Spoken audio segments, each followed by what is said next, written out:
प्रधानमंत्री नरेंद्र मोदी ने कल आतंक से जंग की रणभूमि में आतंक के आकाओं को और उनके सरपरस्तों को मिट्टी में मिला देने की चेतावनी दी।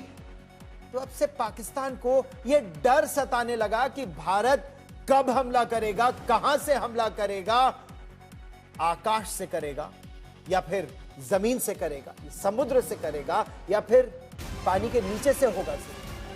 इन सब की वजह से पाकिस्तान भारत को अब परमाणु बम की गीदड़ भपकी देने पर उतर आया है।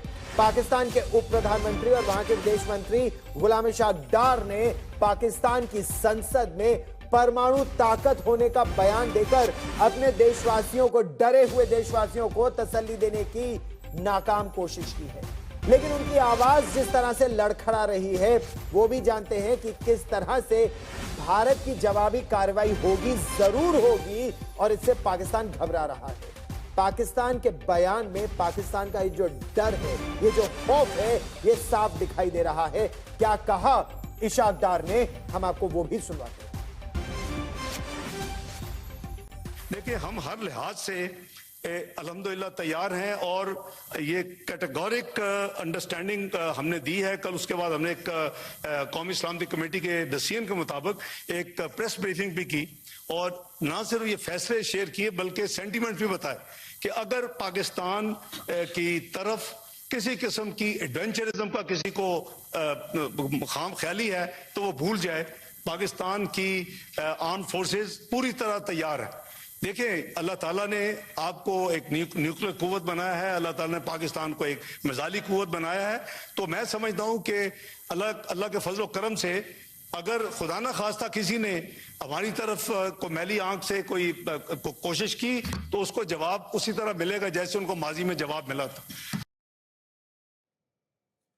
माजी की अगर बातें करते हैं तो सर्जिकल स्ट्राइक भी हो चुकी है, बालाकोट में एयर स्ट्राइक भी हो चुकी है और पाकिस्तान ये जानता है कि इस समय उसकी समस्याएं बढ़ती जा रही हैं। ये अपने नागरिकों को खुश करने के लिए पाकिस्तान भले ही ऐसा कह दे, लेकिन एक चीज आप ध्यान में रखिएगा, जो 2600 किलोमीटर लंबी ड्यूरेंट लाइन है, यानी पाकिस्तान अफगानिस्तान सीमा, वहां पर हर रोज पाकिस्तान के सिपाही मर रहे हैं। अगर 770 किलोमीटर लंबी नियंत्रण रेखा पर भी पाकिस्तान का तनाव बढ़ जाए तो क्या दो सीमाओं पर पाकिस्तान लड़ पाएगा? वो भी तब जब उसके सिपाही आए दिन कभी खैबर पख्तूनख्वा में मारे जाते हैं तो कभी बलोचिस्तान में मारे जाते हैं। यह पाकिस्तान की सच्चाई है।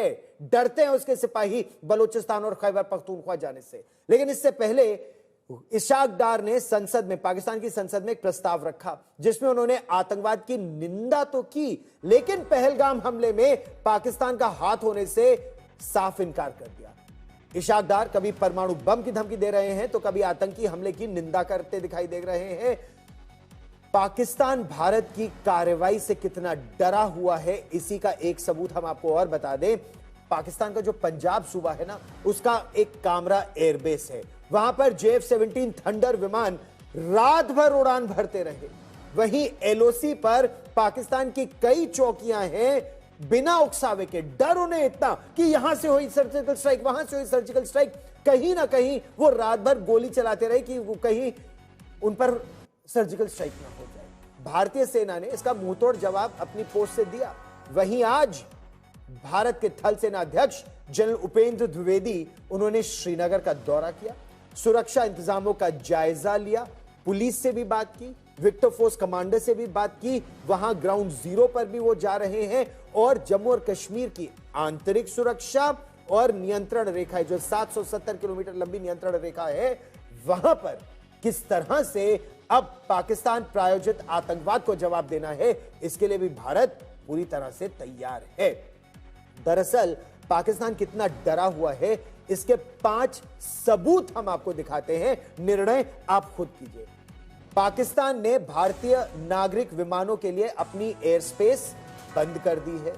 उसने शिमला समझौता स्थगित करने की धमकी दे दी है। हालांकि ऐसा कर वो अपने ही पैर पर कुल्हाड़ी मार रहा है, लेकिन पाकिस्तान वो ऐसा ही देश है जो बार बार अपने पैर पर कुल्हाड़ी मारता है, लेकिन फिर भी वो सुधरता नहीं है। फिर बीती रात दहशत इस तरह कि LOC पर कुछ स्थानों पर पाकिस्तान की पोस्टों से अंधाधुंध स्पेक्युलेटिव फायर किया गया। स्पेक्युलेटिव फायर क्या? कहीं भी आहट सुनी और उनके डरे हुए जवानों ने गोलियां चलाना शुरू कर दिया कि कहीं यहां से सर्जिकल स्ट्राइक तो नहीं हो रही। और यह रात भर सिलसिला चलता रहा। जवाबी कार्रवाई भारतीय सेना ने की, लेकिन आप ये सोचिए, कंगाली में गीला आटा, पाकिस्तान के पास वैसे ही गोलियां इस समय कम है, पैसे कम है, और उनके विमान भी ईंधन फूंक रहे हैं और उनके जवान भी अपना गोला बारूद बर्बाद कर रहे हैं। इसके अलावा कामरा एयरबेस से JF-17 थंडर विमान लगातार उड़ान भरते रहे। इस्लामाबाद के पश्चिम में ये जो एयरबेस है, आपको याद होगा 2012 में तहरीके तालिबान पाकिस्तान ने इसी एयरबेस पर जबरदस्त हमला किया हुआ है। पाकिस्तान इस एयरबेस को फिर निशाना बनाए जाने से बेहद डरा हुआ है। पाकिस्तान के डर का जो 5वां संकेत है वो ये है कि उसने भारत की सीमा के करीब अपने एवैक्स यानी airborne early warning command and control system को भी हवा में तैनात कर दिया है।